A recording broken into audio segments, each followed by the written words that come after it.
welcome to this 13th Annual Feast of Tabernacles featuring the Royal Priesthood, Part 5 by the Honorable Yud-Hey Wav-Hey, Beth Nun Sophit, Yud-Hey Wav-Hey. You suffered extremely because you were looked down on as unauthentic. You were ungenuine. You were looked down on as false. You were looked down on as an imitation. You were looked down on as adulterated. You were looked down on as artificial. You were looked down on as debased. You suffered extremely because you were looked down on as illegitimate, a bastard, bastardly, and base-born. You suffered extremely because you were looked down on as misbegotten and unfathered. You were looked down on as obscene, coarse, and rude. You were looked down on as vulgar, crude, gross. You were looked down on as rough. You suffered extremely because you were looked down on as profane. You suffered extremely because you were looked down on as maledictory and blasphemous. You suffered extremely because you were looked down on as smutty, foul-mouthed, scatological. You suffered extremely because you were looked down on as filthy, dirty. You were looked down on as pornographic. Pornography didn't start today. You were considered pornographic in Egypt. You were looked down on as bald body, B-A-W-D-Y, and rebald and off color.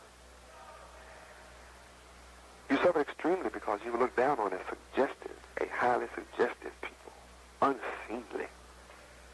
You were looked down on as indelicate and indecorous. You were looked down on as improper and indecent. You suffered extremely because you were looked down on as poor and wretched. You were looked down on as a sorry lot, a sorry bunch of people, and abject people. You suffered extremely because you were looked down on as squalid, a people who loved squalid, dirty, filthy conditions. You were looked down on as a destitute people. You suffered extremely because you were looked down on as a miserable people, dismal and abysmal and dreary people. You suffered extremely because you were looked down on as beggarly, loved to beg rather than do for yourself. You were looked down on as shabby and scrubby and seedy and sleazy and abased. We can clearly see that as it was in the days of Moses in Egypt, so it is today, right now. Almighty Yahweh required us to eat the flesh of the lamb that night, which represents a cursed mindset from the tree of good and evil during the Passover in the days of Moses, and is a metaphor for you today. And it is made very clear to you, your condition, past and present. You suffered severe heartache, emotional distress. You suffered being heavy-hearted, dejected, depressed in spirit. That's all a part of night. You were disheartened and low-spirited. Night means you were downcast. Night means you suffered deep troubles. Your mental calm and contentment was disturbed. Night means you were full of worry, day and night. You were always agitated. Night means you were put through extreme inconvenience, exertion, and pains. Night means you were also cursed bodily with bodily pain, discomfort, and disorder. Night means you were continually annoyed and vexed and bothered. You even put yourself to great inconvenience for your enemies. You experienced great difficulty and harassment. At every turn, you were in an unfortunate, distressing position and circumstance and occurrence. Night means your financial troubles wore you down. You suffered from brutality. You suffered civil disorder. You suffered disturbance and conflict nationwide. Night means you suffered physical disorder. You suffered disease, ailment, and ill health. It was almost impossible to accomplish some positive actions for your community. You went through continual trials and tribulations. Almighty Yahweh is the only one to ever deliver you from your troubles. Almighty Yahweh has raised up his son, Yahweh, Bethlehem Sofit, Yahweh, to deliver you from all your troubles today, which you've just been listening to. Night is truly a metaphor in the Passover ritual. It means you suffer severe hardship, a condition that was hard to endure. That's what the Passover represents. It was difficult to endure the oppression. You had to endure burdensome, unjust exercise of authority and power. You had the feeling of being oppressed in mind and body. Night means you were put down, you were subdued and suppressed. Every time you tried to rise, you were crushed. The enemy was unjustly harsh and tyrannical. Your enemy caused you discomfort at every opportunity. Day and night, you were subjected to despotism and persecution. Night means you were subjected to circumstances in which excessive and painful effort was required to endure. You suffered privation, a lack of food, clothing, warmth, and adequate shelter. You lacked the usual comforts and necessaries of life. You were always in want and need. Night means you suffered terrible storms. Storms is a metaphor. Means you suffered violent disturbances in your communities, in your cities. You even caused disruptions, disorders, and outbreaks. You suffered breach of peace. You suffered terrible storms, tumults, turmoil, turbulence, upheaval. Night means you suffered terrible storms of unrest, disquiet, excitement, and commotion, and imbroglio. Night means you suffered terrible storms of confusion, chaos, and furor, and agitation. Night means you suffered terrible storms of bother, fuss, and fight. Night means you suffered terrible storms of combat, battles, skirmishes, clashes. Night means you suffered terrible storms of struggle and conflict and embroilment. Night means you suffered terrible storms of broils and brawls. Night means you suffered terrible storms of riots, demonstrations, protests, protest marches, sit-ins. All of this happened in Egypt. Shocking, isn't it? Because you see all of this going on today. Night in Egypt means you suffered terrible storms of strikes and picketing. Can you believe that? That went on in Egypt. You suffered rebellion and insurrection, insubordination in Egypt. Night means you suffered terrible storms of mutiny and revolt and uprisings and revolutions. Night means you suffered terrible storms of sedition and insurgency. Night means you suffered terrible storms of being enraged. You ran around all over Egypt. You were raged, and you ranted, and you raved, you exploited, you blew up, you lost your temper. You just raised hell and complained angrily about everything. Night in Hebrew means you suffered attacks and assaults and raids.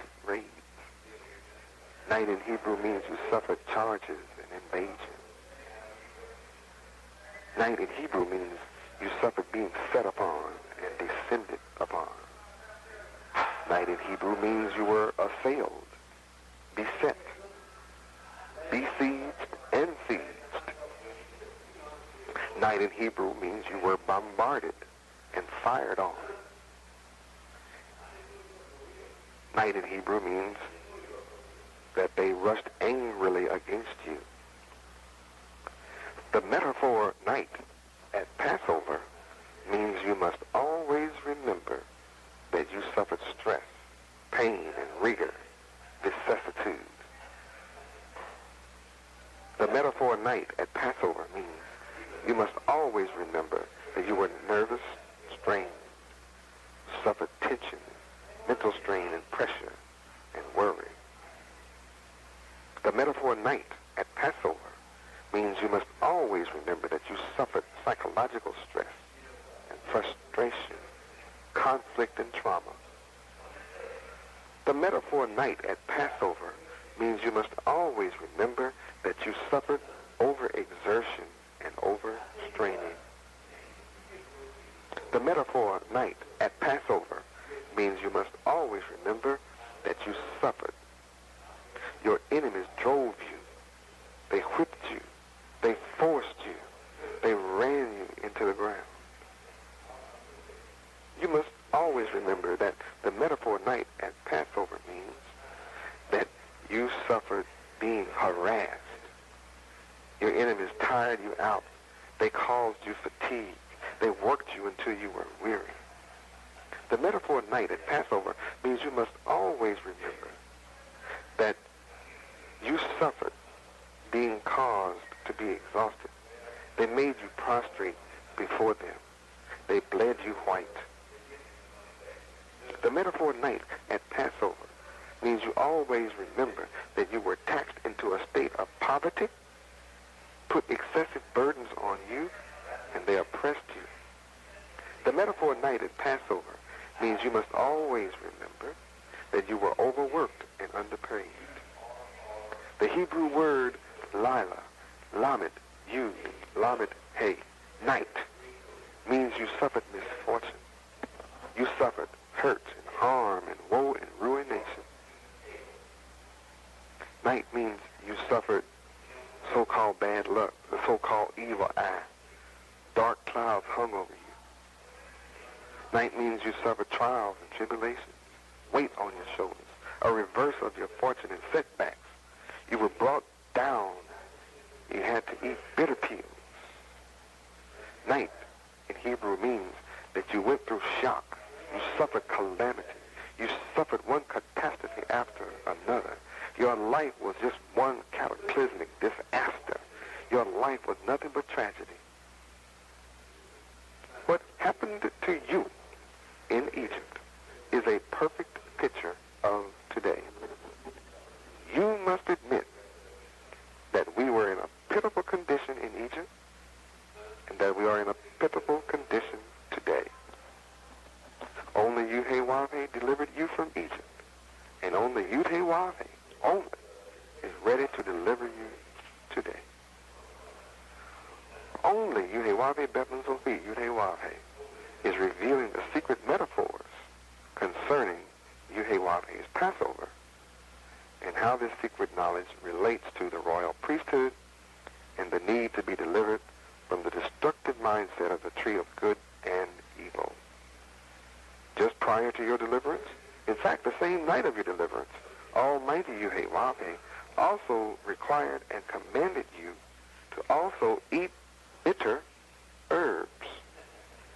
Now, bitter comes from the Hebrew word marah, M-A-W-R-A-R, spelled in Hebrew, mem, resh, resh, and means your condition was distressful. The bitter herbs mean your condition was distressing. The bitter herbs represent your condition being harrowing and heartbreaking. The bitter herbs represents your condition being tormented and sad and unhappy and sorrowful. The bitter herbs represent your being woeful, tearful, and touching. The eating the bitter herbs represents that your condition was acute, intense, and severe. Eating the bitter herbs represents that your condition was painful and smarting. The bitter herbs represent that your condition was agonizing and dreadful and brutal. The bitter herbs that you would eat on Passover night represents that your condition was lamentable, mournful, and regrettable. Eating the bitter herbs on Passover night represents that your condition was poignant and moving. Your condition was torturous and excruciating. The bitter herbs represents that your condition was grievous, crushing, and deplorable. The bitter herbs represent that your condition was oppressive, burdensome, and consuming. The bitter herbs represent that your condition was racking and onerous. The bitter herbs represent your condition was ruinous, calamitous, disastrous, and tragic. The bitter herbs represented that your enemies were hostile toward you. The bitter herbs represented that your enemies were resentful toward you. The bitter herbs represented that your enemies were indignant. The bitter herbs represented that your enemies were piked toward you and angry with you day and night. The bitter herbs represented that your enemies were aggressive, belligerent, and bellicose. The bitter herbs represented that your enemies were peevish, petulant. They were crabbed, testy, splenetic. It represented that your enemies were touchy, woppish, irascible, and edgy. The bitter herbs represented that your enemies were spiteful. The bitter herbs represented that your enemies were virulent. The bitter herbs represented that your enemies were malicious. The bitter herbs represented that your enemies were venomous. The bitter herbs represented that your enemies were vitriolic, or vitriolic. The bitter herbs represented that your enemies were vicious. The bitter herbs represented that your enemies were antagonistic. The bitter herbs represented that your enemies were rancorous and self-deposed. The bitter herbs represented that your enemies were male violent, the charge they laid to the son of Uhewafe. The bitter herbs represented that your enemies were maligned. Your enemies were ill-tempered, ill-humored. They were ill-natured and short-tempered. The bitter herbs represented that your enemies were morose, surly, sullen, and sour, very moody. The bitter herbs represented that your enemies were sarcastic with you, satirical, ironic, and cynical. The bitter herbs represented that your enemies were double-edged. The bitter herbs represented that your enemies were contemptuous, taunting, loved to tease you. The bitter herbs represented that your enemies were scornful. They loved to mock you. Your enemies were derisive and derisory. Your enemies were sardonic. Eating the bitter herbs on Passover represented that your enemies were insulting. They loved to insult you. And they were excoriating. They loved to denounce you. They loved to berate you. And they loved lashing out at you. Eating the bitter herbs at Passover represented that your enemies were abusive toward you, very corrosive and corroding and erosive. Eating the bitter herbs at Passover represented that your enemies were cruel to you. Your enemies were mean to you. And your enemies were always brutal. You suffered brutality across the land of Egypt. Eating the bitter herbs at Passover means that your enemies were unkind to you. Your enemies were uncharitable toward you. Your enemies were unbenevolent toward you. Your enemies were uncordial to you as a people.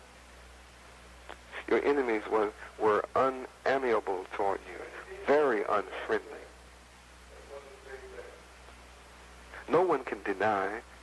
people suffer all these conditions and need the Messiah.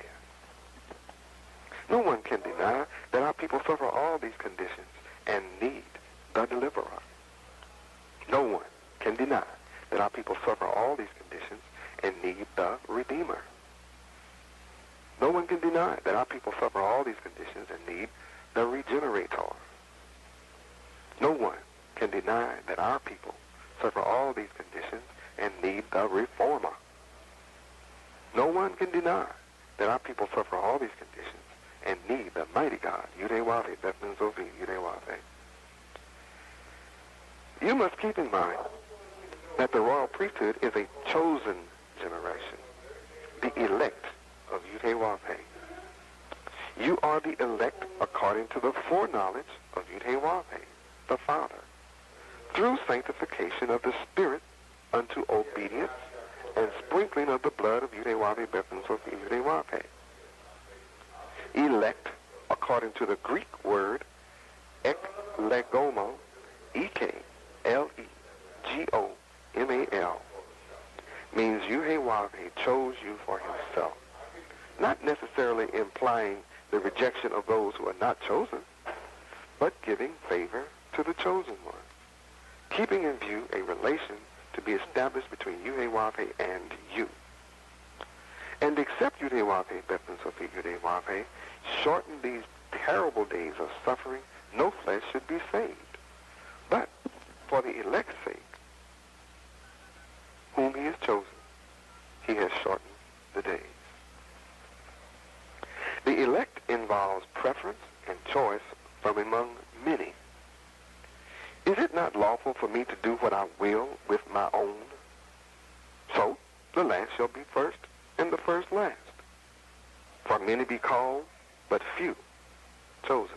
Few will choose. Many that are first shall be last. And you that have been last for 6,000 years shall be first. Although Yudewave, Bethlehem Sophie Yudewave, calls out to the whole world, only a few will choose Almighty Yudewave. The world is a witness that the enemy of Yudewave is causing his elect to suffer the most inhuman torture in 6,000 years. Shall not Yudewave avenge his own elect, which cry day and night unto him? Though Yudewave bear long with you breaking his laws, tell you that Yudewave will avenge the elect speedily. Nevertheless, when you see the Son of Man, Yudewave, Bethlehem Sophie Yudewave, come among his people, has he found faith in Almighty Yudewave on earth? And now the elect is crying with a loud voice, saying, How long, O Yudewave, holy and true, do you not judge and avenge our blood on them that dwell on the earth? Yudewave, Bethlehem Sophie Yudewave, is holy and is true, and has the key of David. But those who walk in darkness have denied Yudewave, Bethlehem Sophie Yudewave, the Holy One, and the Just One, and prefer to associate with murderers. And you that accept Almighty Yudewave know that the Son of Yudewave is come, and has given you understanding, that you may know him that is true, and you are in him that is true, even in his Son, Yudewave, Bethlehem Sophie Yudewave. This is the true God and eternal life. Yudewave, Bethlehem Sophie Yudewave, is the faithful witness and the first begotten of the dead, and the prince of the kings of the earth. It is Yudewave, Bethlehem Sophie Yudewave, that loved you and washed you from your sins in breaking the laws of Yudewave in his own blood, and has made you kings and the royal priesthood unto Yudewave, Bethlehem Sophie Yudewave, and his father Yudewave. To him be glory and dominion forever and ever. Yudewave, Bethlehem Sophie Yudewave, is the faithful and true witness, the beginning of the creation of Yudewave. Yudewave Yudhe-Wahve Bethlehem Sophit Yudhe-Wahve, is called faithful and true, and in righteousness he judges and makes war. Almighty Yudhe-Wahve has laid the key of the house of David upon the shoulder of Yudhe-Wahve Bethlehem Sophit Yudhe-Wahve. So he shall open, and none shall shut, and he shall shut, and none shall open. Yudhe-Wahve Bethlehem Sophit Yudhe-Wahve shall be great, and shall be called the Son of the Highest. And Almighty Yudhe-Wahve shall give unto him the throne of his father David, and he shall reign over the house of Jacob forever. And of his kingdom there shall be no end, never an end. Behold, the day is come that Yudhe-Wahve has raised unto David a righteous branch, and as king shall reign and prosper, and shall execute judgment and justice in the earth. In the days of Yudhe-Wahve Bethlehem Sophit Yudhe-Wahve, Judah shall be saved, and Israel, the so-called black man, shall dwell safely. And this is also whereby he shall be called Yudhe-Wahve Bethlehem Sophit Yudhe-Wahve, our righteousness. Therefore, behold, the days come that they shall no more say, Yudhe-Wahve lives, which brought up the children of Israel out of the land of Egypt. But that Yudhe-Wahve Bethlehem Sophit Yudhe-Wahve lives, which brought up and which led the seed of the house out of North America, and from all countries where Yudhe-Wahve has driven them, and they shall dwell in their own land. Yudhe-Wahve is the one to deliver. I am he that lives and was dead. And behold, I am alive forevermore, and have the keys of hell and of death. I am the Christ. Christ comes from the Greek word Christos, and simply means to anoint. It's a title, the anointed. It's a term used in the Old Testament, this term used in the Old Testament applied to everyone anointed with the holy oil, primarily to the high priesthood, according to Leviticus chapter 4, verses 3, verse 5, and verse 16, and Leviticus chapter 6, verse 22. It's also a name applied to others acting as redeemers with an S. However, Christ occurs chiefly in the Gospels of the New Testament. So, as the Redeemer of the royal priesthood, Yudhe-Wahve Bethlehem Sophit Yudhe-Wahve is called the Christ, the one anointed to preach good tidings unto the meek. Yudhe-Wahve has sent me to bind up the brokenhearted, the grief-stricken. He has sent me to bind up the sorrowful and the mournful and the disconsolate. He has sent me to bind up the comfortless. He has sent me to bind up the inconsolable. He has sent me to bind up those who have been overcome by evil, those who are prostrated and stricken and heavy laden. He has sent me to bind up those who are lamenting. He has sent me to bind up those who are forlorn. He has sent me to bind up those who are crestfallen. He has sent me to bind up those who have been dashed and crushed.